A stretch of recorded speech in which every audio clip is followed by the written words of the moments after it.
Keep the Faith podcast. Your host, Tori. And on with me, I have Chief Washington, Chief of Police for Darlington, and also Brantley Jett, Area Director, Parks Recreation, and Miss Veronica, Glory 98.5 and Tangy Tea of Life. And while we're live today, we want to talk about what's going on tomorrow with the community forum. And I want to let the chief tell us, all about, and then I want Brantley to chime in as well in regards to what's going on tomorrow. What's the goal for tomorrow? Hey, thank you guys so much for having us. Tomorrow evening, about 6 o'clock, we're going to be over at the Rec Center on Sanders Street. I think it's Baldwin Gym. It's a partnership between my agency and the Darlington City County Rec Department. We're inviting members of the community, especially the parents, to come out and meet with us so we can talk about the gun violence that we have seen in our community over the last 3 to 6 months.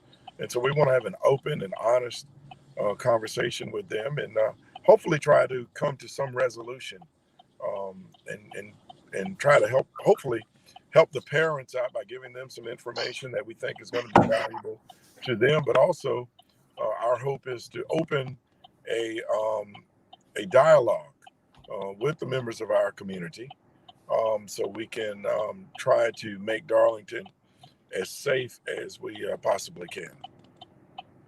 Because Darlington, my small city of Darlington is being compared to Chicago, and I don't know how I feel about that.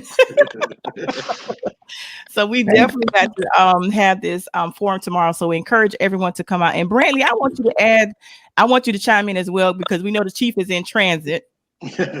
Well, it's kind of like, we got the audience and it's kind of chief talked to us about the violence and we have our platform and it'd be, we have the audience, we have the parents and chief has the wisdom and all that. So we had to chime in and get our parents to come in and listen and, maybe they can educate them on what's going on in the city and maybe give them little cues about what to look for in their kids, Okay. Well, give some pointers as to because Veronica and I both are parents of young teenagers. So give us some tips and some pointers that we may look for that we may not recognize because me and Veronica are females and sometimes there's things that males go through that we may not recognize. So what are some of the signs that we as mothers should pay attention to?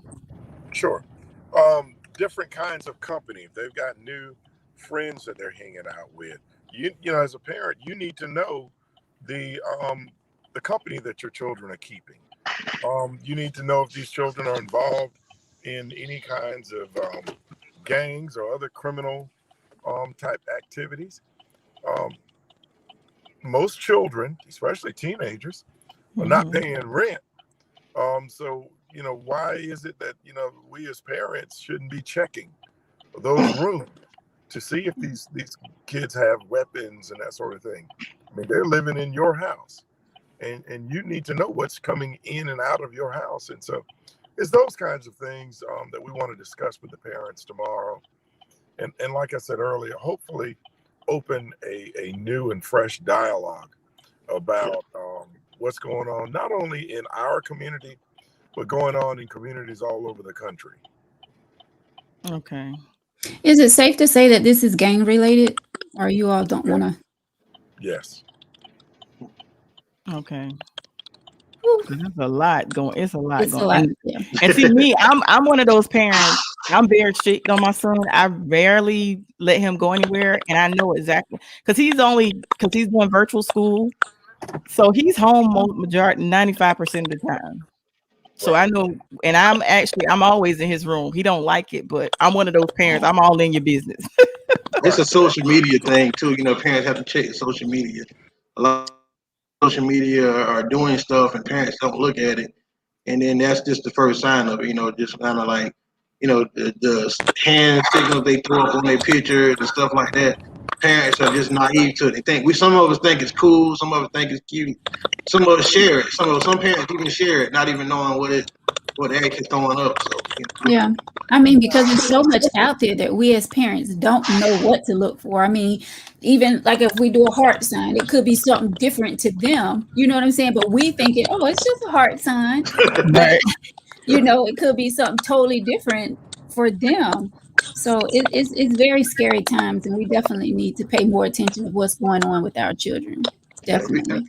we don't want it to be a bashing session of somebody trying to say what the police ain't doing. We're not trying to say what the parents are doing. We're just trying to come in and everybody come on one accord, and we can learn from each other on both sides and have a common ground that maybe we can nip this in the bud. So. Yeah. Absolutely, that's the ultimate goal. Now, Brantley or either Chief, just tell us the details of tomorrow, the time, the location, and I think if I remember correctly on the flyer, I think you said is it limited as to how many people can come, and there's also going to be light refreshments or Yes, we're gonna have limited to like 80 people. okay, So we're limited to like seating to like 80. That's what we normally do during COVID. So like 80 people we're gonna limit it to. okay, But yeah, it is at 6 p.m. at Harmon Baldwin Center, the recreation department down from Roses. We have like light refreshments, not heavy, it's very light refreshments. okay. And from my understanding, it's only going to be just an hour, correct? Yes. Okay. All right. And of course, Veronica and I will be there tomorrow. We will actually be streaming live on tomorrow. So those of you that may not be able to make it, we are going to be utilizing our platforms so that we can possibly keep you informed. So tune in if you missed the beginning or miss the broadcast. You can definitely always watch the replay. And of course, they'll be up on our platforms, all our social medias. In regards to that. Now, is there anything else that you need in regards to what's happening tomorrow, or you just because we basically just need the parents to show up because with all the violence that has been going on, I was shocked because I'm like, what is going on in Darlington? What's really going on in Darlington? And I was nervous before, like I said, I'm a mother of a teenager, so I was nervous just to let my son walk down the street. So I'm really nervous now. You just never know. Yeah. I mean, I think it's just like a handful of people that's making it bad for everybody, so it's like, oh, Darlington, oh, it's this city that's gone crazy, but it's a handful that making the entire city look bad. That's my view on it. Yeah, you're right. You're right. So, Well, I know the chief has things, obligations. And I'd also like to add to that. Okay. I think that, can you guys hear me? Yes, Yes. we can hear you. All right. I wanted to add to that. I think that our approach has been a little different than other communities because we're being a lot more transparent, and we're having discussions about it. We're talking openly about it, and we're talking honestly about it. And so, again, that's why we wanted to reach out to the community, have the parents to come in and get involved. And, at the end of the day, I mean, we all want the same thing, and that's for our children to be able to live in a safe and comfortable environment. That's our, wish at the police department, but it's also our responsibility. And so we want to do whatever we can and work with whomever we can to make sure that happens for everybody in the community. because we definitely know that the police can only do so much. It takes the entire community to make things happen. Yeah. Yeah. So we have to stop pointing fingers Yeah. and start working together. Parents have to realize that some of these kids are getting in trouble. Some of the problems stem from home. It could be divorce. It could be they've been molested. It could be anything. And we have to be open to what we put our environment we put our kids into. So getting them help. So it can be anything that trigger these kids to do it. And we got to look in the mirror at everybody and say what caused this. You know what I mean? So, Yeah, trying to reach out to find love in other places. Yeah. That's absolutely correct. Well, of course, like I said, I don't want to hold either one of you up because I know you got busy schedules. Chief, is there anything else you needed to add or wanted to add? No, that's about it. Just want everyone to, please come out and we're only going to keep you for about an hour to an hour and 15 minutes. But I think they'll find that they'll find some very good information. But most importantly, I think they'll find some people that are very much concerned about our community, and most importantly, they'll find people that are very concerned about our youth. And so I'm urging people to please come out tomorrow. Okay. And Brantley, tell the time and location once again for those that may. And I'm actually going to reshare the flyer as well. Okay. It's 6 p.m. Harmon Baldwin Gym.